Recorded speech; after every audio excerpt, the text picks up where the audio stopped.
It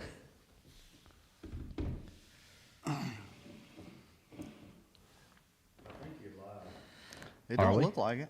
Well, we're ready to rock and roll. I don't know if Jeff There we are. There he is.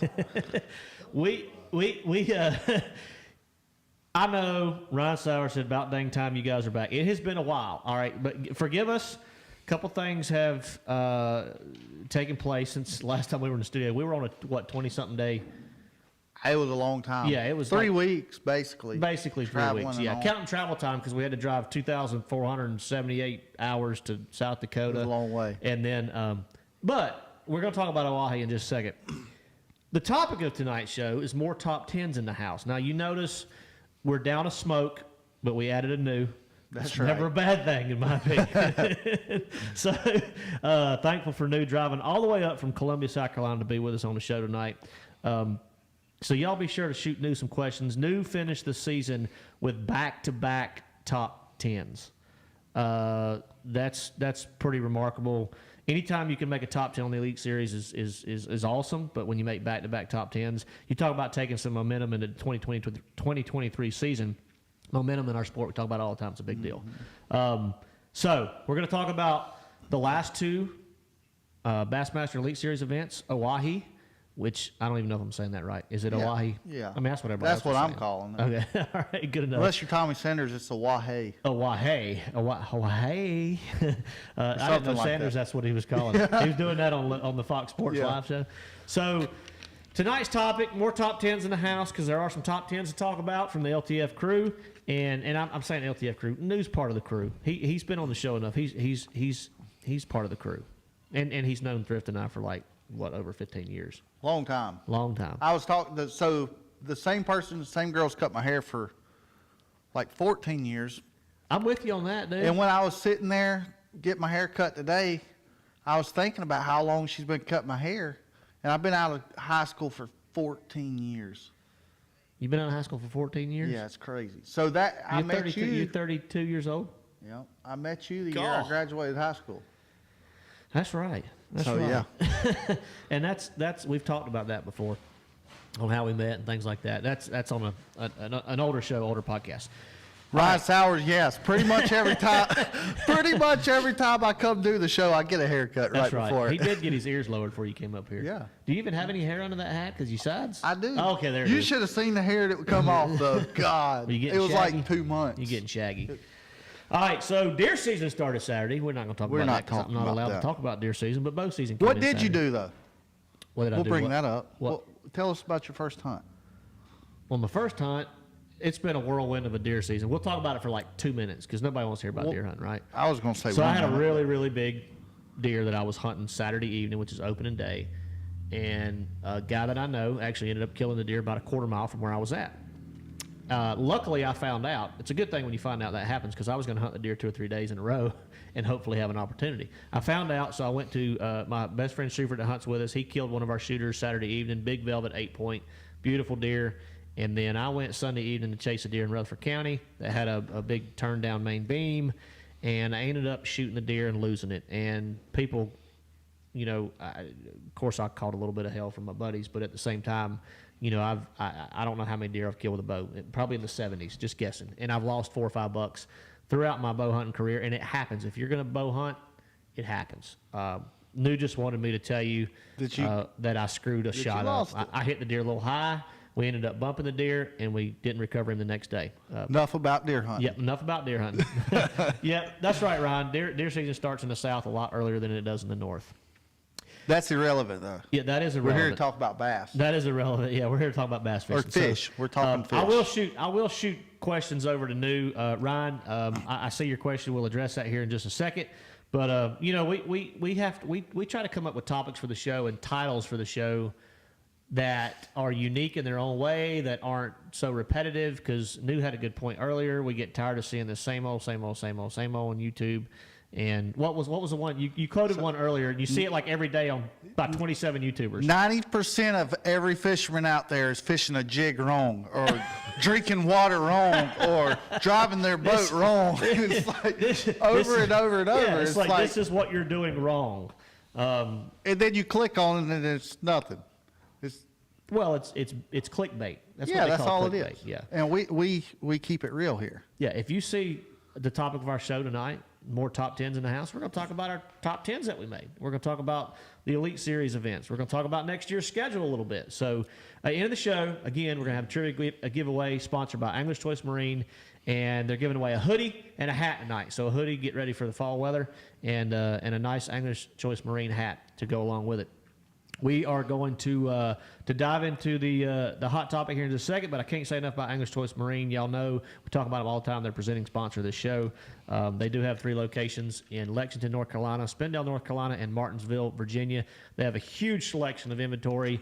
They are a White River Marine dealer. They got a bunch of Rangers there sitting there all pretty in the showroom, ready to rock. So y'all check them out.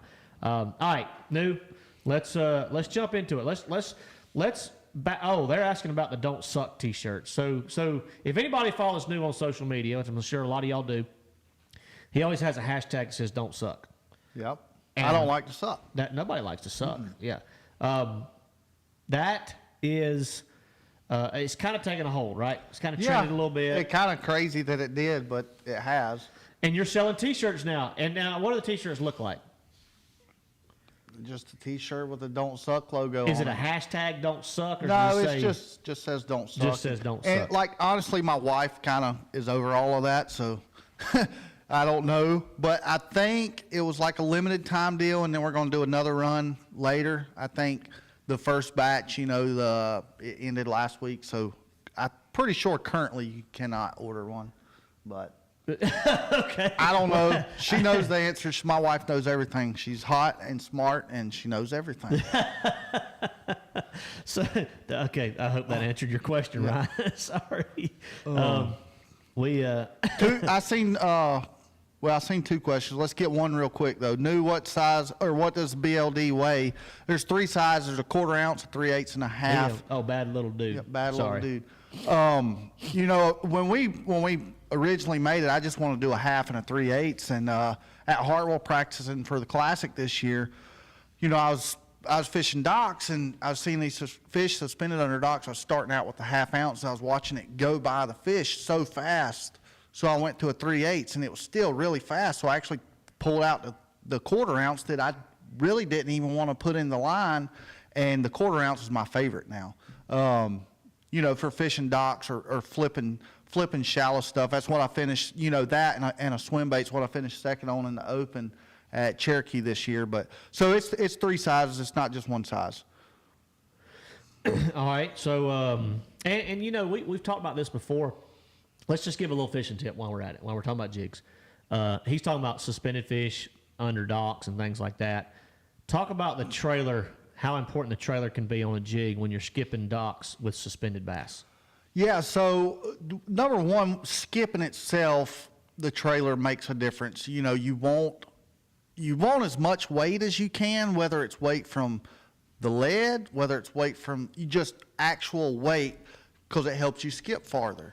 But the fall rate is a big deal, especially when we're talking about suspended fish, which is where the situation we were just talking about at Hartwell. It was pre-spawn. The fish were suspended under dock, staging, warming up under the dock floats. And, I was using a Z-Crawl worm trailer. That's actually probably my #1 trailer on the BLD. See, the Z-Crawl worm, it's basically a Magnum trick worm with a Z-Crawl Junior trailer or legs on it. And I cut it off, an inch or so above the feet and thread it on. So, but the whole deal, the reason I do that instead of a Z-Crawl Junior, it's a worm body. So you can thread it on the hook and, you don't take away that gap because it is a small light wire hook on that. I don't call it a finesse jig, but it's finesse-y.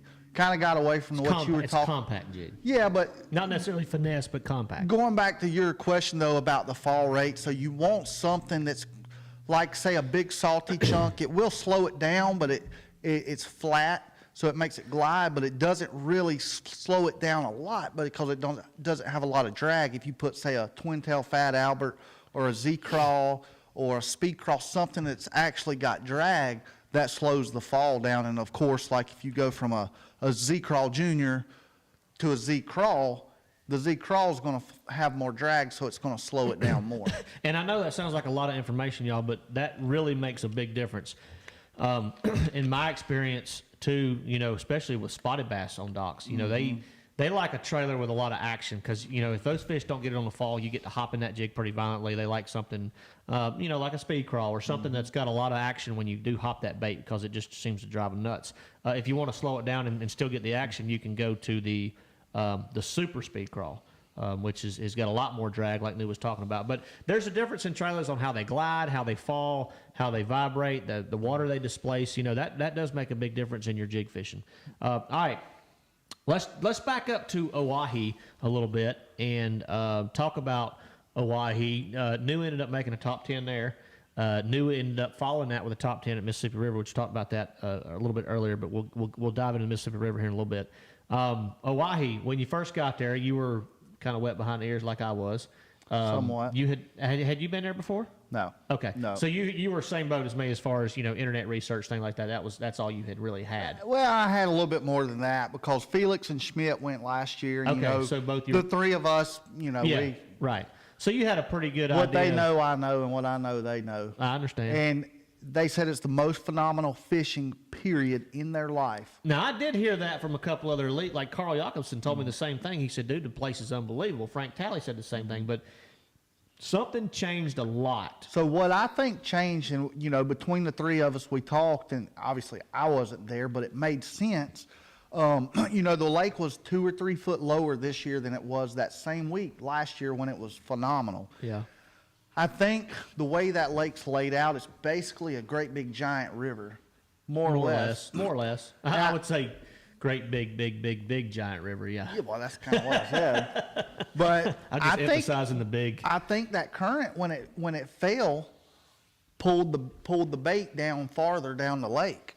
So I think the section that me and you and a lot of other people were in was the section of the lake with the biggest fish. But they were, the way that place laid out, it you know, it was so different than anywhere I've ever been. You basically had points and a few shoals, and then it fell off into the abyss. Yeah, that's right. I mean, you know, it comes out to 20, maybe 30, and then it's 150 foot deep, basically. Right. And you just, there's zero contours out there. I mean, there's pretty good, like Lake Master Mapping was all right to about 30 foot. I had a C-map chip that was pretty good. The C-map and Navionics was good. They had good contours out there. The It still C-map was showed pretty everything strong. out there. Yeah. You know, and that's another thing when it comes to mapping. I'm a Lowrance guy. Newt uses several different brands. And, you know, when it comes to mapping, though, like I'm a Lowrance guy 100%, hands down, always have been throughout my entire career. But you have to use every mapping source out there depending on the lake you're at and the availability of what's out there, because some of the best tournaments I've had, I've used different maps on my phone and used my C-map or my, you know, Navionics on my units. And when you have all two or three maps that you're able to look at when you're idling these places, makes a big difference, because some are a little bit less accurate than others. Some are better on certain lakes and certain regions than others. There's not one particular one out there that I can tell you, buy this one and it's going to be perfect and it's going to be all you need everywhere you go, because that's just not the truth. And that's what we talk about here on the LTF. Yeah, and so, like, honestly, Oahe's the first place I've ever been that Lake Master wasn't great. And if the lake would have been normal pool, which was like, I don't know, 15, 20 foot higher than what it was. Like 23 feet higher. If it would have been normal pool, the mapping would have been great. But, so a lot of people say, oh, you run 6 graphs. Well, I run 3 at my console, but one is only, it has a power wire going to it. That's it. It's strictly for mapping. For mapping, yeah. And so I run 3 different maps. And sometimes really 4, because I'll switch back and forth on, like on my Lowrance, I'll switch from C-map to Navionics. Just, you know, just depending on what's going on. But that's kind of the deal there. But getting back to Oahe, yeah, it was a big place, and it got rough when it blew. But so I knew going into it the section of the lake that I wanted to practice because of Felix and Schmidt last year. And so did they, just out of curiosity, did they mention anything about the section that we blasted off from being good when they were there? They said it was bad even then. I mean, you could catch some fish, but they were a lot smaller. Well, I could go up the river above takeoff and catch 30 fish a day, but I might have 7 pounds. Like it was nowhere near what down the lake was. Yes. So the first day of practice was not very good for me. I mean, I was in the right section. It took me a little while to get dialed in. That was a, love it or hate it.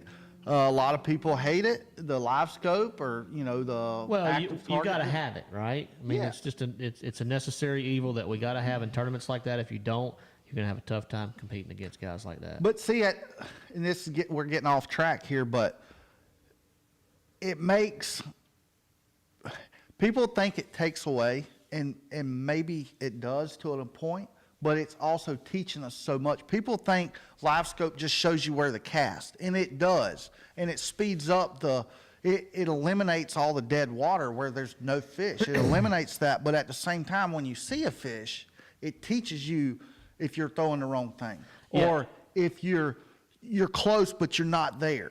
It sees how it shows you how they react to baits. One thing that forward-facing sonar, and this really sounds backwards, right? When I say it, you'll agree because you understand it, but it will actually make you a more versatile angler.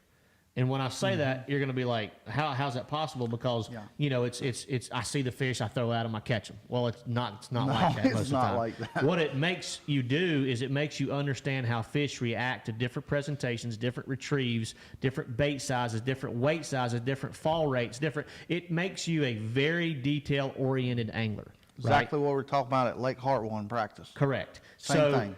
Now, I'd just as soon throw it off my boat and never use it again. I mean, I would because I love but we're going to go into the next tournament, Mississippi River, and we're going to talk. That's a whole different ball game, and that's what makes a lot of these guys so good. Is that I know I see this online sometimes, and I hate seeing this. They're like, oh, well, he's got forward-facing sonar. I can't compete with him, or the pros can buy their way into the fishing, or this guy can buy his way into a tournament win, or whatever it is. And I hate seeing those comments because that is plain ignorance, is what that is. It is. Now it's an excuse, is what it is. It's an excuse. That's right. So there are thousands of different ways to catch a bass. Everywhere we go, not everywhere all the time. I mean, Oahe was a little different. Well, I take that back. Rick Clunn had a really good finish there. Yeah. You think he was using forward-facing sonar? Absolutely not. That son of a gun was beating the bank with a spinnerbait. And he caught the only 2 largemouth, I think, that lived in the whole lake, as a matter of fact, during the tournament. Yep. So there's always a way to do well in an event without saying, oh, if I didn't have forward-facing sonar, there's no way I'm going to compete, right? Yeah. One thing about having typically the best finishes of your life in any tournament that you're fishing, you're typically fishing your strengths in the way you want to fish anyway, right? I mean, and I think to compete at the highest level, you have to adapt. You have to be you have to be able to do everything. Open-minded. You got to stay open-minded. You're not going to use LiveScope when you're going in there punching mats and doing that, but you got to be good at it. You got to be able to do it. That's right. So it does teach you versatility. It does make you a more well-rounded angler, and again, it goes back to what we were saying about earlier about paying attention to detail and how fish react to different presentations. But let's move on. They asked about the scenery out west. I tell you what, I'll be honest with y'all. That is one of the, for how many miles? 400 miles, it was cornfields and bean fields. Yeah, and sunflower seeds. And it was flat. Yeah. And then you get, I'm serious, for 400 miles, it's flat. There ain't a little ripple in the road or nothing. And that's Iowa and South Dakota mainly, the majority of that. I didn't go through Iowa. I went through Minnesota. Okay, I cut up through Iowa. Yeah. But that being said, it is a beautiful drive. It is a really unique area. Yes, there are bison running around. I saw lots of bald eagles. Mule deer. Saw lots of mule deer. It is a cool place to go. Everybody was super nice. Yeah, the people were great. Nothing got stolen. That's right. Yeah, that's always good. That's always a good thing. Yeah. But it was a cool place. Yeah, it's definitely unique. It's one of those places that I would enjoy going back to. The fishing, it wasn't horrible, but it wasn't great. I just think we didn't hit it right. Yeah, I mean, it was still good. We just didn't hit it right. Yeah, I agree. I think the lake was a little off. It was really low. The water comes up, it would spread us out a little bit more too. Well, and for for an August tournament, I feel like it was typically up there. I think a lot of the reason it was different than the year before, if you recall, Upper Midwest had super, super high temperatures for a couple weeks this year. I'm talking about like 100 degrees, for a week. Yep. And right before we went. Correct. So yeah, because I looked and it was like 103. I was like, wow, I didn't expect that up there. They weren't accustomed to like those water temperatures being that high for that time of year. I'm sure they weren't. That's not average there. Right. It's way above average. So that, along with 23 feet low water situation and some other factors, I do think that had a lot to do with it. But overall, New came out, did really well in the event. I missed the cut due to one of the most epic fish losses. I don't even want to think about that because I don't want to be your friend. The more I think about it, probably one of the worst fish losses anybody's. If you haven't seen it, you need to go to Matt's Facebook or Instagram and watch it. Yeah, go to Instagram because that's a reel on Instagram. So yeah, go to Instagram and watch it. But terrible. Anyway, it was awful. But that was a 5-pounder. It basically cost me a day 3 cut. It cost me at least 15 places, if not 20, roughly. But anyway, I was kind of fishing the same style New was, offshore, a lot of forward-facing sonar stuff, drop shot and Ned rig and things like that. Did you do anything different than kind of what, most of the other top 10 were doing? Pretty much all it did. Did you Carolina rig any? Not I know. really. I know. Chris Johnston caught a bunch on a rig, and I think Lee Livesey caught a big bag on a rig the second Felix day. did too. Felix caught some on a rig. Okay, and shout out to Austin. We, I text him, and he runs with New, so He good took guy. me to smallmouth universe. He king of the smallmouth universe. He's the teacher, whatever you call him, the professor. He took me. The emperor. He's Maybe. the smallmouth emperor. Yeah.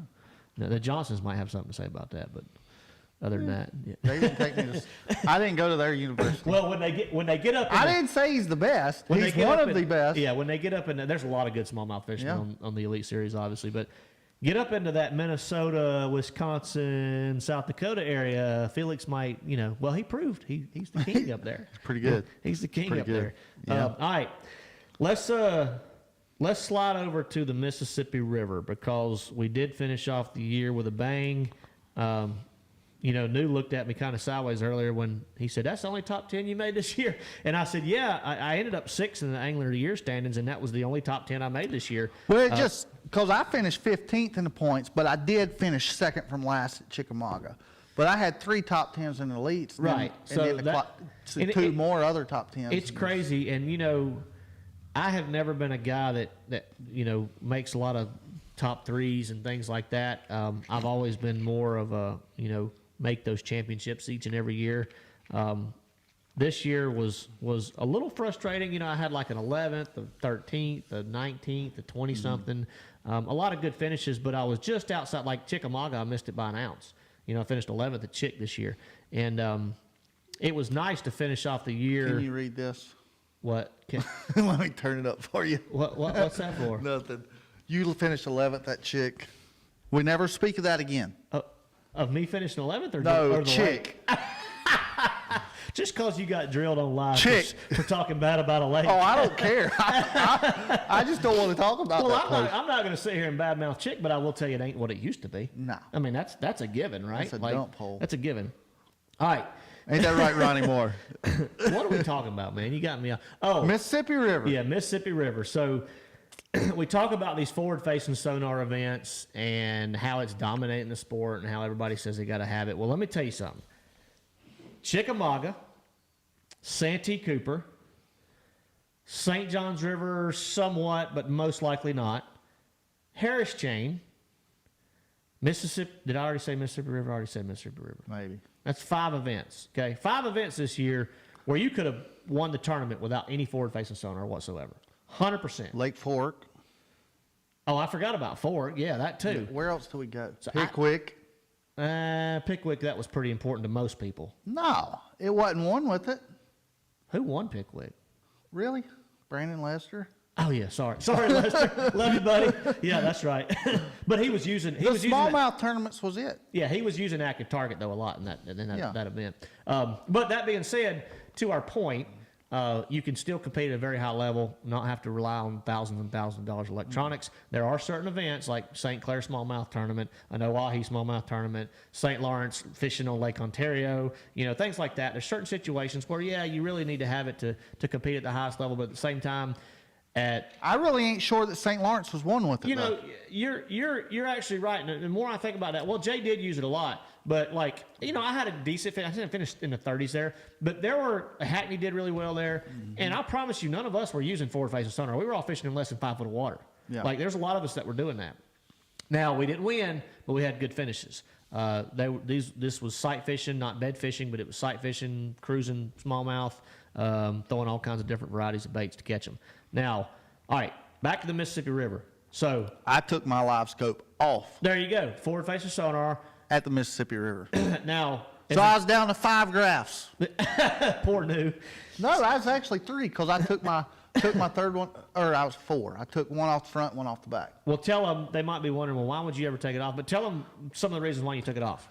I mean, the only reason no, there was 2 reasons. Number one, it catches more grass, and I was fishing a lot of grass.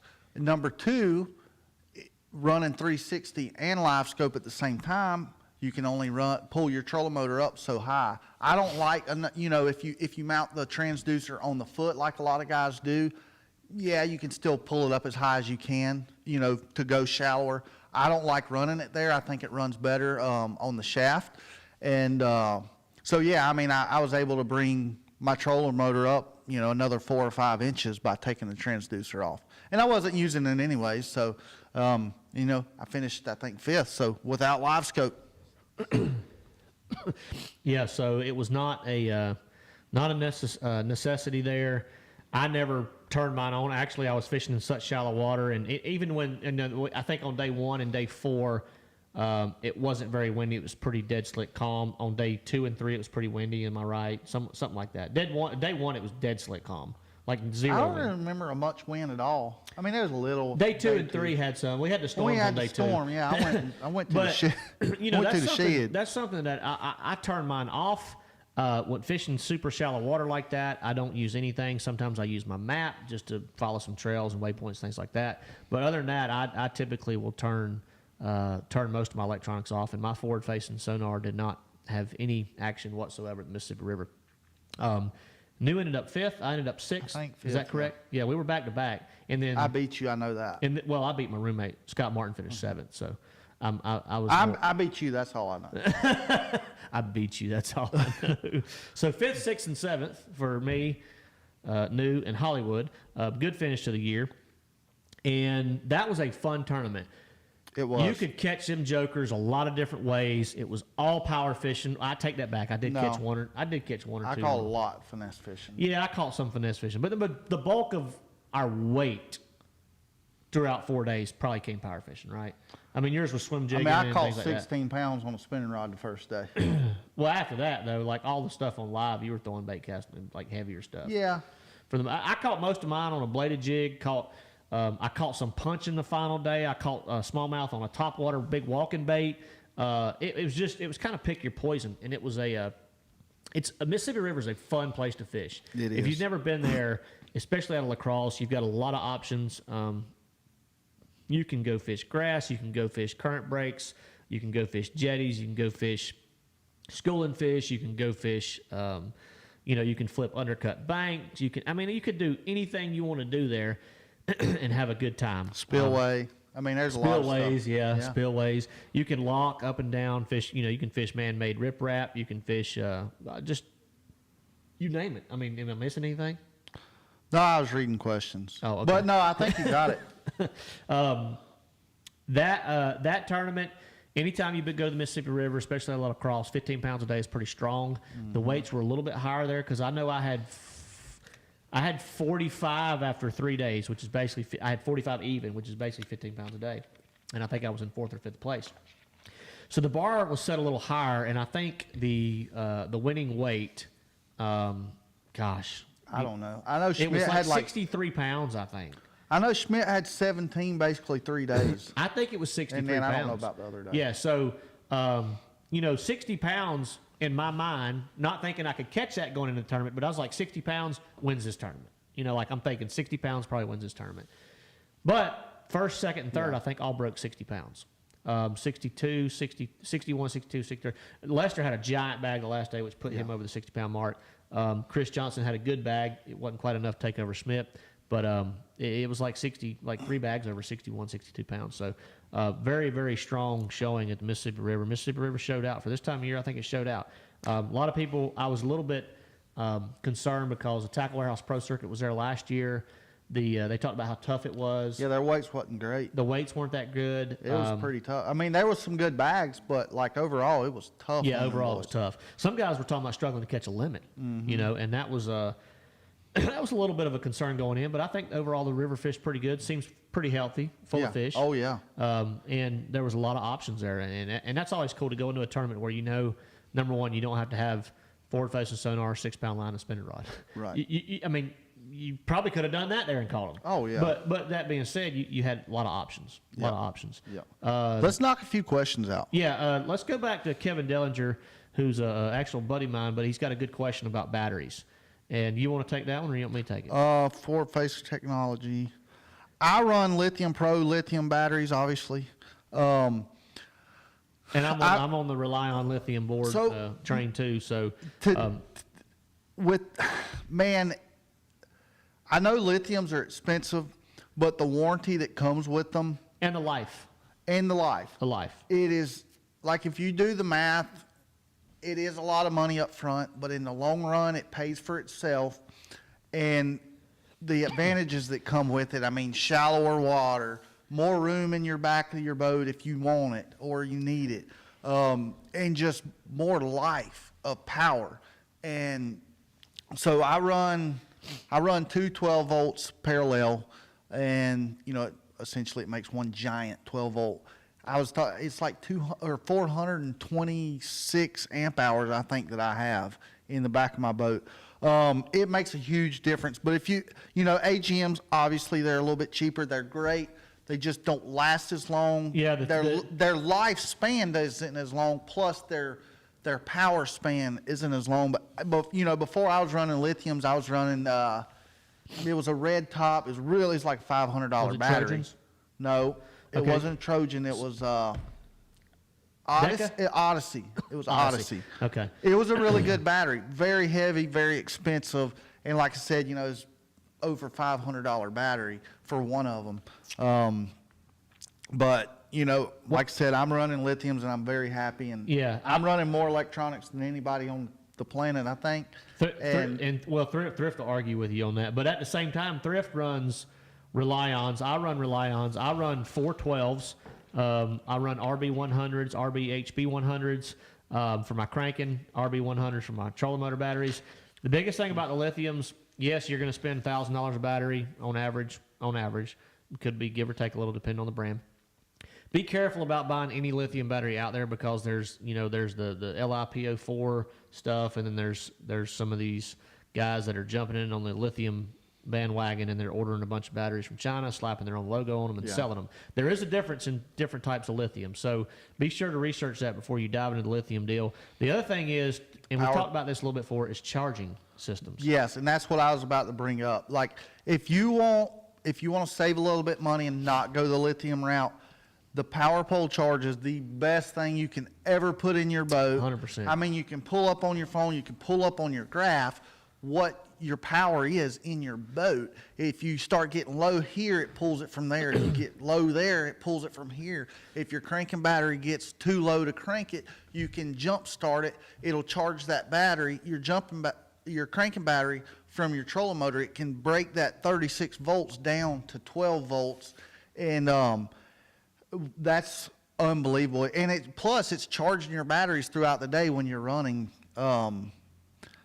I would never have a bass boat without a power pole charge again. Yeah, I'm with you. I've ran that charging system for several years now. You know, the cool thing about it is you can operate it through that app, and you can see, you can program it to what type of battery you have, whether it's lithium, AGM, amp hours, lead everything. acid. You program it to that the battery. amp hours that your battery has, like New just said. So it is very specific to how it charges those batteries. The advantages, we've talked about some of the lithium batteries. But there again, go with a reputable company that not just does marine batteries. Rely on is a company that does all kinds of batteries for golf carts, RVs, things like that.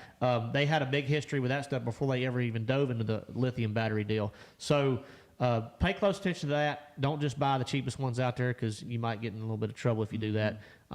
But if you're talking about some of these really nice AGM batteries and things, I mean, they're $400 to $600. Yeah. And you get a lithium battery for $1,000. It has minimum of twice the lifespan. It charges quicker. It's super light, lower maintenance. Those are something that's just a few things to think about. I know if you're trying to save a few bucks here, you might want to go the AGM route, but take it from New and I. We're both with very reputable lithium battery companies, so just be careful about what you buy out there if you do decide to go the lithium route. Look at Rely On. They've got a great product. They're actually local. They're actually down there next to where New lives, down in Columbia, South Carolina. So great company, great people. But AGM wise, I'm not even familiar with any AGM brands, because I actually ran Trojans before I went lithium. Trojan was good, but I don't think they're lead acid. They're lead acid, yeah. So I think the two, and I could be 100% wrong on this, but it seems like I was told that the X2 and the Odyssey is the same battery. I ran the Odyssey. Is that made by the same company? I don't know. Okay. I was just told that. Like I said, don't take my word on that. But I know a lot of people that are running X2s, they like them. I ran the Odyssey. It was great, but it's not lithium. But if you're going that route, I would look at those two. Jared asked, Chunk, step up or step down? I always go step down. It probably don't make a difference, but that's what I do. Step up or step down for what? Like on a Big Salty, Super Oh, Chunk. I'm sorry. I thought you were talking about batteries. I'm like, no, always go bigger on batteries than you think you need. Yeah. You're talking about jig chunks. I was just trying to knock a few questions out real quick. All right, well, here's a good one. I'm going to let you take this one, too. Justin Berry said, I thought a Buzzbait would have been much of a bigger player at the Mississippi River, which typically Buzzbait does get a lot of bites in the Mississippi River, especially on the cloudy days. You didn't see it much on live. What's your thoughts on that? I caught some on a Buzzbait in practice. And I think there was a lot of fish probably caught on a Buzzbait during the tournament, too. You just didn't see it. Yeah. And the way, like I was fishing one cast, and you were as well. We were fishing one. And honestly, I think most of the guys that made the top 10 were fishing one cast places. They may have had multiple ones. I think I had 1, 2, 3. I had like 7 of them that I was fishing. But, it was just a rotation. Now, wait a minute. of I talked to you after practice, and you said you only found one good spot. Wait, I found more during the tournament. Got him. No, I'm just messing with you. But that's a really good point, because, and I talked about this with my roommates, I'm sure you did too, going into the tournament, when you found them, it was awesome. Yes. When you didn't, it was terrible. It was. And when you found them, like New said, they were grouped up in really tight spots. Even the smallmouth were on little flats or little current breaks, little sand drops. The size of this table. Right, sand drops are a big deal there. We can talk about what they are in a minute. I'll let you explain that. But the fish that New and I were targeting were in little grass beds. There might have been a depression there. There might have been a little break in the grass, a little a hard spot, whatever it was. The fish were grouped up in really small places. So when you think buzzbait, you think covering water, getting a bite here, going 200 yards, maybe getting a bite, going 300 yards, maybe get a bite. But we're talking about casting to a little area the size of this table and catching 10 or 15 bass. You can't do that with a buzzbait. It's just not going to happen. If you throw in there, you might catch one or two. Yeah, if you catch one, I think you did good. If you catch two, I think you did unbelievable. Yeah. Then you got to start rotating through a different variety of baits to trigger the rest of those fish to actually eat. All right, so I said sand drops. It might have thrown some people for a loop, but tell them why that's unique to the Mississippi River. And what a sand drop really is. It's basically a sandbar. It is. Sometimes but it's washed out on one side. Yeah. So if you look at Google Earth on, the lacrosse pool especially, you've got all these little creeks and fingers. It's I think it's called the Goose Island area. I mean, it's wild. It'll blow your mind if you look at it. But there's a lot. Obviously, it's a river. It's the Mississippi River. There's a lot of current. So when they get a flood, it pushes stuff around. It makes the sand flow in most of the points. I would say the downriver points of these, where it makes a point, there'll be a sandbar that runs out. Sandbar, sand drop. and at the end of it, or the side of it, one of the two actually got washed, so it's almost like a little ditch there. And we're talking, inches of water. There was one place, now it was a little bit different. One place that I was fishing, it was actually the little creek that run through there. The whole thing was a sandbar. I wouldn't really call it a drop. It was a sandbar, and I'm telling you, I went as far as I could with my trolling motor, pulled it up and pulled farther, and they were schooling everywhere up there.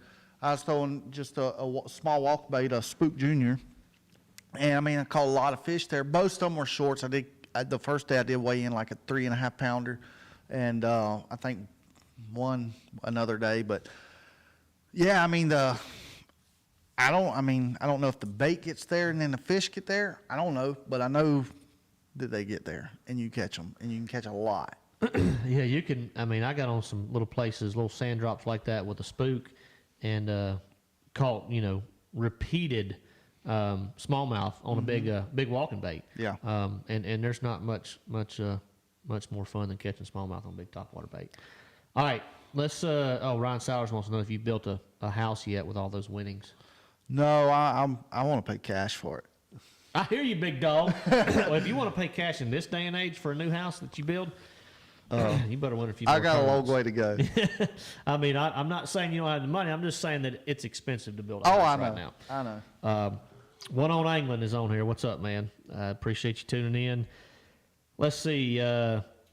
When does New get to put one of his big checks on the LTF wall or an autographed jersey? Well, Ryan, that's funny you asked, because we've told him for about, 6 months now to bring us a jersey.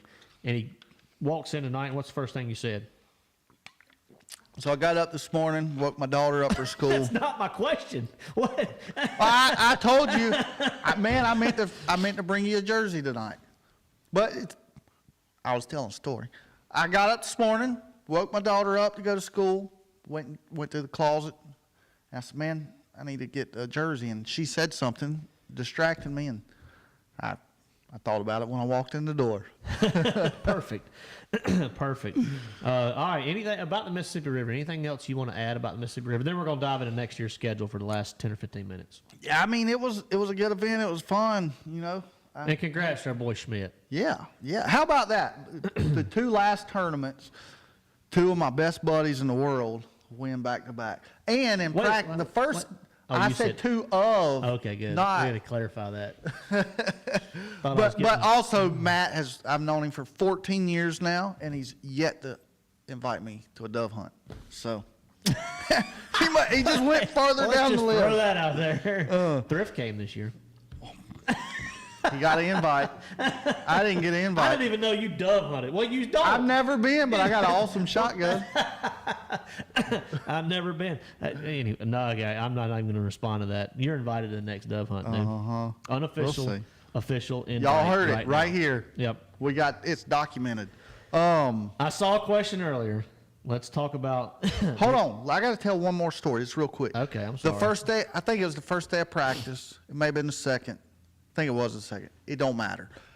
Schmidt gets stuck at the Mississippi River. During the tournament?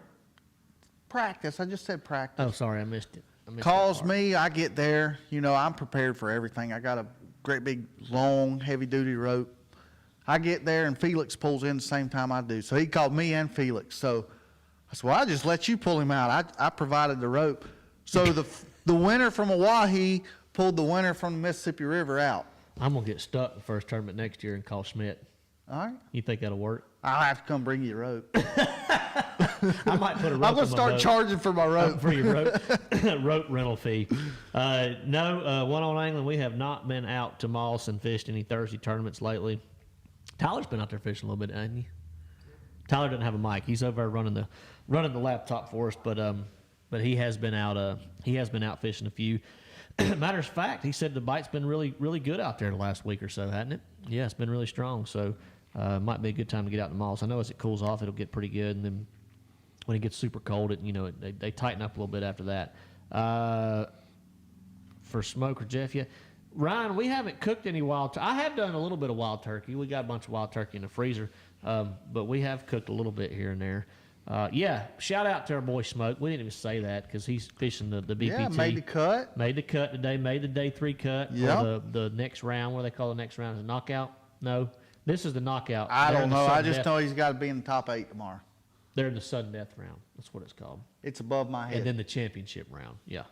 All right. So next year's schedule. Let's. One more question. Okay, go ahead. Hold on. James River in October. I've been there one time in the past. It probably was October. Yeah, it was a BFL regional, so I would say it was October. It sucked, but Don't suck. the BLD. I mean, I didn't have it then. Absolutely, it's not too small. You need to remember though, anybody that's going to fish the BLD, it's not a big line. It's not a big rod jig. Give a It's setup for it. It's got a light wire hook. It's made for pressured fish, light line. I never throw more than 14-pound test fluorocarbon. And if I'm skipping docks, I use a 6.6 medium heavy jerkbait rod. And Oh wow, that's very parabolic. Yes. If I'm casting it, I throw it on the 7.1 swim jig rod, which is it's a medium heavy as well, but it's got a pretty soft tip. So yeah, next year's schedule. All right, next year's schedule. I about forgot where we're going. I know we're going to Okeechobee, Seminole, Classic. Wait, hold on. I got to stop for a second because we had you on this show before you started your rookie season with the Elites. We talked about the schedule. You remember this, Tyler? We talked about the schedule. We said, what's your favorite tournament you're looking forward to? Where are we going? I don't know where we're going. I'm looking forward to all of them. Those were your answers. Now this man knows. He's detail oriented. Well, he's a successful professional, full-time angler on the Bassmaster Elite Series, and he has totally changed. Well, I spray bugs for JRA Exterminating when I'm home during off season, so I got to go do that tomorrow. Yeah. Okay. You go to spray bug tomorrow. All right. But Tell us where we're going, then. It's because of the schedule is why I know. Okeechobee, I love it. Seminole, I really love it. Then we go to the Classic. Maybe I love it after that. Then we go to Murray. I'll sleep in my own bed. Then we go to Santee. Oh, I got a free place to stay at Murray. Awesome. Come on. No, Just not you your then. house. I got another house to stay. Okay. You Then gonna we build go to you gonna build a Santee. house for Murray next year. The greatest lake in the country, Lee Livingston. Then we go to Shout out to Lee. I forgot y'all got in a debate about Lake Fork and Santee. Which one's better? I'm going to have to go with Lee on that one. I'm sorry. All right, It just all right, is. here, hold on a second. If Santee had the slot limit that Fork has, think about what it would be. It still sucked 9 months out of the year. Think about what it would be. It would still suck 9 months out of the year. Fork's really good. I'm not bashing it. The problem with Santee is it sucks 9 months out of the year. Eh, Fork doesn't suck maybe 7. 9 months out of the year. Probably 7. Fork's probably good 9 months and sucks 3 months. Santee's good 3 months and sucks 9 Well, months. that's when we go. Why we go there when it don't suck? We are going there when it doesn't suck. Don't suck. Again, we're trying to go there again when it doesn't suck. Lay Lake. I've been there one time. It was in the fall for an open. I'm looking forward to that. That should be good. That should be fun. It may not be the biggest weights, but it should be fun. Then we go to, what's that? That's 5. Then we go to St. Clair. Never been there. Smallmouth fishery. I went to Smallmouth University this year, and Smallmouth University. I fished 6. The Emperor taught him. I fished 6 smallmouth days this year, and I only sucked one of them, so that was good. That's pretty good odds. We We got 3 northern fisheries. And then we go to Champlain, love it. We go to St. Lawrence River, love it. Did you name the Sabine? Oh yeah. We do have one suck hole, but I did skip that one. See, that's the one I forgot because it sucks. You just eliminated it in your mind. You're like, yeah. Call Lisa, tell her it's off the schedule. The Sabine. So favorite. All right, number one venue. And don't say Murray, because you're too partial to Murray. You live there. You're going to sleep in your own bed. That's not fair. So other than Murray, what's the number one tournament on the schedule you're looking forward to next year? I mean, it's between Santee and Seminole. Okay. I mean, All right. I don't know how to answer that. It's between those two. I've actually never been to Seminole quite that early, but I love Seminole. That place is very special to me. Santee, I love it. It's very special to me. And there's going to be great big giant ones caught at both of them. More at Santee than Yeah. Seminole. So let me ask you this question. I don't mean to interrupt you, but this is a perfect question for what you're talking about. Daniel Jones, he's thinking about marshaling, okay, next Yep. year, either Santee or Murray. I'm assuming Daniel lives somewhere in South Carolina.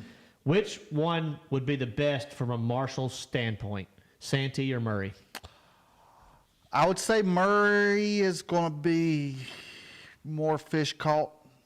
More numbers of fish. More caught. numbers of fish. Santee, there's going to be bigger ones. But let me tell you what, Lake Murray, there's fixing to be some eyes open when we go there. You think That so? place is phenomenal. His fishing really good now. Phenomenal. And Y'all heard it here. It's get ready, boys. Gonna be It's good, good. huh? It ain't going to be Santee Lake Fork. So I need to be looking for that Numbers. Pulse Fish Lures boat in practice. Hey, No, we've known each other for 15 years, man. You gotta help a brother out every once in a while. You know what I'm saying? I gave you a little bone the other week. Where was that? Oahe. Oh yeah. You did throw me a little bone. There's one thing you'll never hear me lie to you. I was a little frustrated, as you could probably tell. I had been up. The problem was I had been up that river the whole first day. I'd caught 20 smallmouth and I had about 6 pounds. That And don't I'm like, okay, do very they're all them guys talking about smashing them here. Yeah, they're full of crap. But no, long story short, we ended up finding this. You know, it seems like everywhere we go, it's like a ledge lake, for instance, like the Kentucky Lake or Pickwick or St. Clair or St. Lawrence River is a perfect example. There's always a section, depending on when we're there, that's a little bit better than the rest of it. It's like Norman. You know, you go to Lake Norman, it's like sometimes Davidson's a place to be, sometimes Mountain Creek's a place to be, but you could win a tournament anywhere on that lake potentially. What lake? I was reading. Norman. We're talking about Oahe. Oh, Saying yeah. Finding a section of the lake that's really just seems to be Absolutely. fishing better than the 100%. rest of the lake. 100%. You know, that always seems to be the case, and that's a good thing about having a roommate on the road. You know, a roommate that you trust, and that's good, and that's efficient at breaking water down. You know, Scott Martin, Scott Canterbury, and I, we can go 3 different directions, and we can compare notes. At the end of the day, we can usually narrow it down to what section of the lake seems to be a little bit more alive. The quality seems to be a little bit better. The concentration of bait, like New talked about earlier, seems to be a little bit more consistent. So that's a big deal, you know, when you're breaking down a new body of water. All right. We talked about your favorite fishery for next year. What's yours? You're gonna throw something at me. The Sabine River. You know, I'm gonna say the Sabine River. And you know what? Hey, I'll say this because I'm very He didn't throw vocal. anything at me. I'm very vocal about what I think. If I'm thinking it, I'm going to say it, and it's probably not always good. It's definitely not always good. But I hate that place. I think it's a junk hole. It's garbage. But Jeff's in the other room laughing. but I'm actually looking forward to going. If anybody was watching Bassmaster live at the Mississippi River, and New was on there talking smack about a specific lake that we won't even bring up because he might throw something at me. I told you not to. Ronnie Moore said, sometimes, you know, when things are going through your head, you don't actually have to say them. Well, look here. And Ronnie also said if New would know a suck hole if he ever seen one because he grew up on one. And I did. Lake Wiley is where I grew up. It used to be good back in the day. It's not now, though, because sucks it is now. the biggest garbage hole in North and South Carolina. And I grew up there, and I got the right to say it. So I'm going to say it about anywhere He did. I He want lived to. on that lake for, how long did you live on that lake for? 31 years. 31 years living on Lake Wiley. So, Yeah. yeah, it's Wiley has definitely taken a turn. We're gonna make it a Bass Live. Oh yeah. Hey. Absolutely. So let me give a little bit of let me throw a little defense out there about why I'm looking forward to the Sabine, because Well, I just told you I was looking forward to it. a Even tournament though it's like a junk that. hole. All right, we go to a lot of big fish factories, right? I mean, a lot. We go to a lot of really good fisheries at really good times. Saw that this year with Fork and Santee Cooper, and I mean, we like Yeah, St. Lawrence. right. And Yeah. it was a smash fest at some of these tournaments. Me personally, at a smash fest, when everybody's catching 20 pounds and you got to catch 24 to win, and you catch 21 every day, and you know, those to me seem to be a lot harder tournaments to win. They are. Okay, so when you go to the Sabine River, and you know 12 pounds a day is like crushing it, right? Mm-hmm. And you go into that tournament, and you just stumble across something a little bit different, or a little bitty little hidey hole, or something that's a little bit off the beaten path, or even a technique there that might actually be able to go behind some people and catch better than average fish. There's a lot more opportunity there to separate yourself from the field. Because when you go to St. Lawrence River and 62 people have over 20 pounds the first day, you just want to throw up in your mouth. If you go to a smash fish, period, you cannot separate yourself. Correct. 100%. The only way, like you go to Lake Fork and catch 45 pounds like Lee Livesty, Yeah. you can separate yourself there. 40 but pounds, yeah. You know, pretty much 30 pounds is basically the biggest bag you can catch anywhere, realistically. Yeah, realistically, yeah. Yeah, I mean, a 40-pound bag is what has happened 3 times a year all over the country, if that. Yeah, so the Sabine, the other reason I like the Sabine is that it offers just endless options, like different bayous and backwaters and creeks, and you can catch them on the main channel. You can catch them over in Houston. You can run 100 miles this way, 10 miles this way, 30 miles this way. It spreads the field out. Of course, I always say that about our field, and our guys always seem to find the same crap. So, but that being said, Everywhere we go. yeah, everywhere we go, doesn't matter. Give them a day of practice, and we'll still be on top of each other.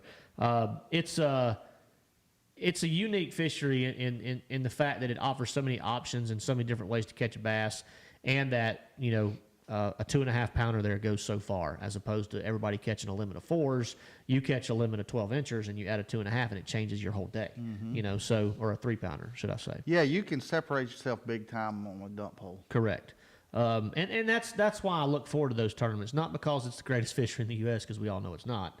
But it is a fishery that is very intriguing, very diverse, and it offers a lot of opportunity. So it's like when you go out on St. Clair to practice for a tournament, and you drop your forward face of sonar down there and you start pitching around a drop shot or cranking or whatever you're doing, and you're catching 4 pounders, you're like, okay, this is going to be a good tournament, But then you go to Sabine River and you try 23 different bayous, creeks, dead end canals, 6 different techniques the first day, and it doesn't work. You've still got things to try.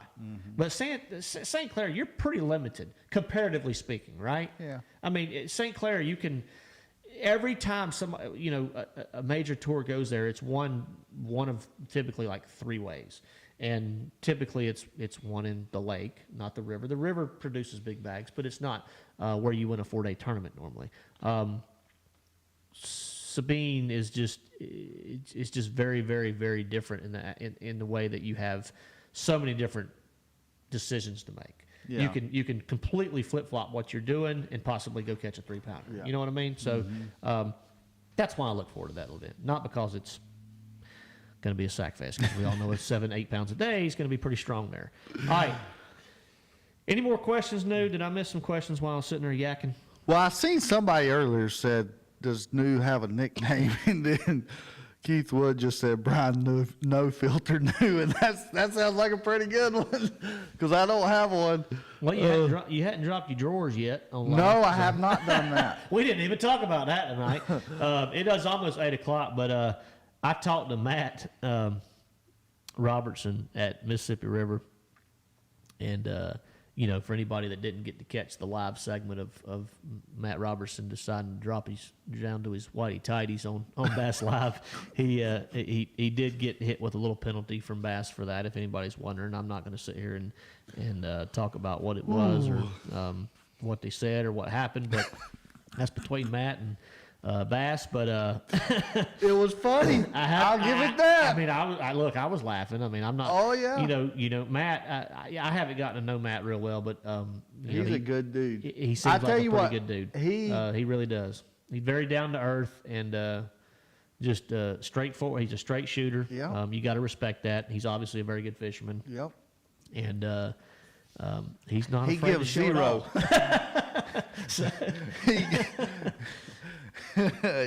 He's going to say what he thinks. Yeah, that's right.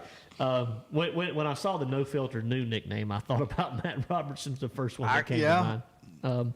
And then, of course, there's Fighter, too, who had a little funny clip there. Oahe was kind of like a coming out party for all the crazy things of the 22 Elite Series video clips, with Robertson dropping to his drawers, Fighter calling out, Spraying them. spraying Jeff them, sprayed them in spraying 80 foot of them, water. and then So we talked to Lisa and Chris. That's going to be the new term for sight fishing. You cannot spray a bass. you're not allowed to spray a bass.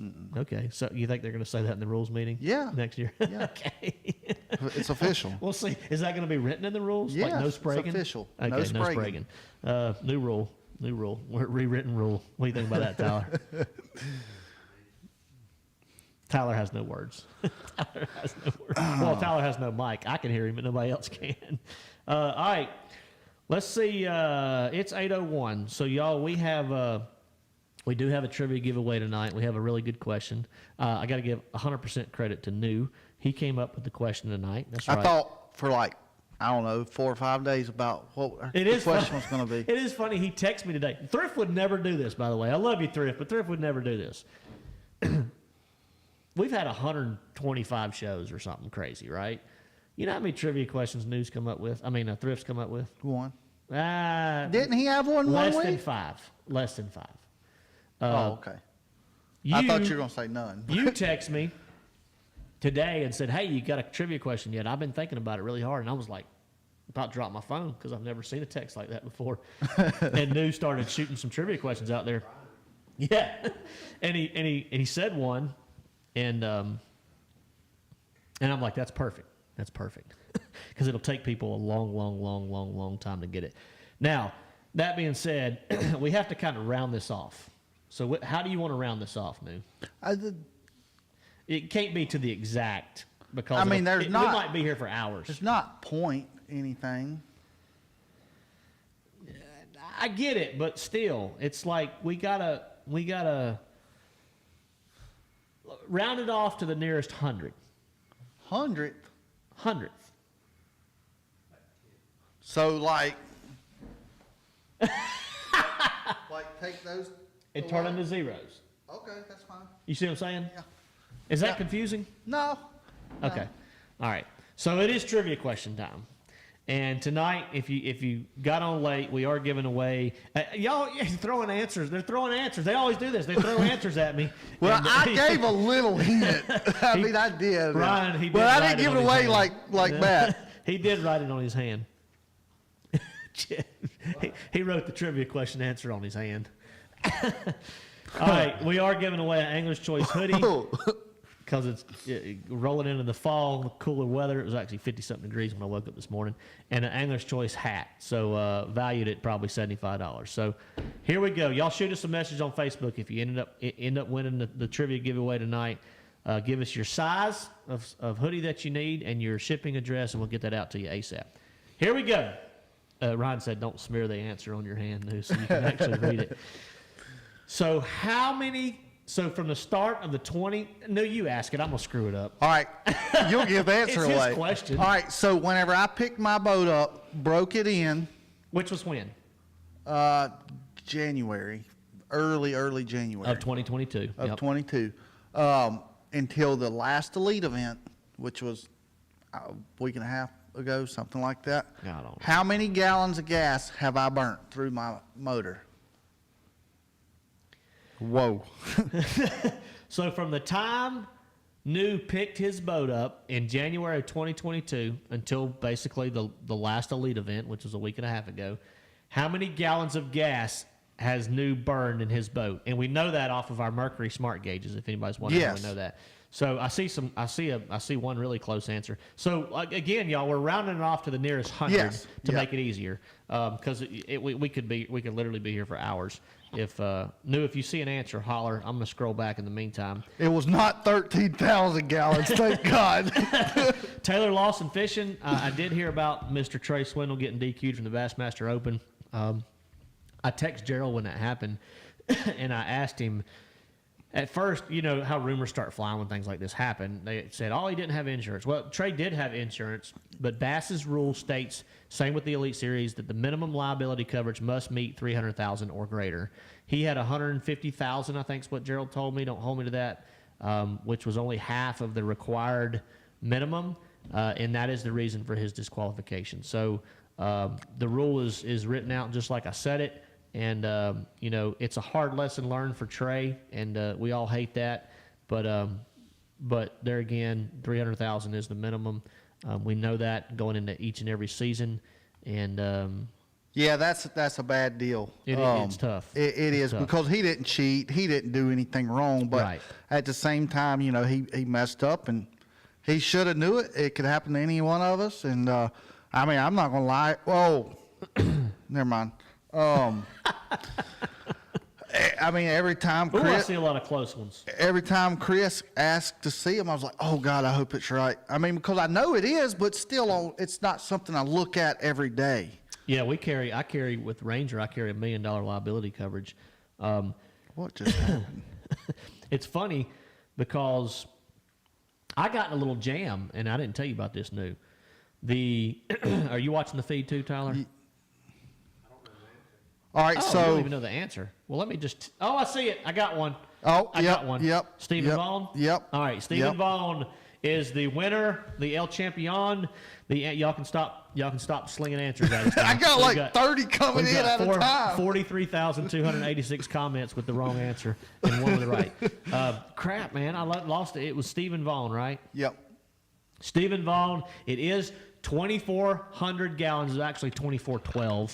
2,412, but we rounded it off to the nearest off. 100 because I knew it would take a minute. So Stephen Vaughn, send us a message on the Let's Talk Fish Facebook page. Give us the size hoodie you need. Give us your shipping information. I will forward that to Angler's Choice, and I will get that prize pack out to you ASAP. And I'll give you a high five next time I see you. You got anything else to add? Yeah, it was a lot of money in gas this year. 40,000 miles in my truck. It was like 39,000 something miles. Well, wait, the Elite Series wasn't but 20-something thousand miles total. I said in my truck. You think I only drive to tournaments? Oh, you mean you put 40,000 miles on your truck this year, period? Yeah. I got you. Okay. All right. I understand that. I was confused. I'm like, wait a minute.